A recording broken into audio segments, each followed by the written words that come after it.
અમદાવાદના Nikol police station વિસ્તારમાં આવેલા હોન્ડાના શોરૂમમાંથી 32 વાહનોની ચોરીનું મોટું રેકેટ ઝોન 5 એલસીબીએ ઝડપી પાડ્યું।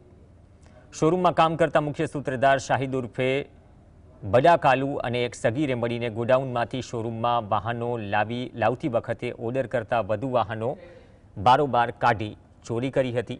આ ચોરીના વાહનો દિગુસી ઉર્ફે દિગુરાજ રાઠોડ મારફતે વિરમગામ, ધંધુકા અને માંડલ જેવા ગ્રામ્ય વિસ્તારોમાં કંપનીની ટેકનિકલ ખામી હોવાનું બહાનું બતાવી માત્ર 25 થી 30 હજારમાં વેચી દેવાયા। પોલીસે આ મામલે 3 આરોપીઓની ધરપકડ કરી કુલ 26 મોપેડ રિકવર કરાયા અને તપાસ થઈ રહી છે। બ્લેક કલરની એક્ટિવાને ટાર્ગેટ કરતા હતા। ખાસ કરીને જ્યારે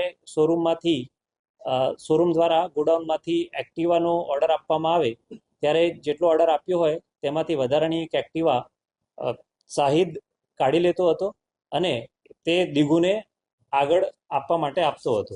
ખાસ કરીને વિરમગામ, ધંધુકા અને માંડલ ગામોમાં આ લોકોએ એક્ટિવા વેચેલી હતી।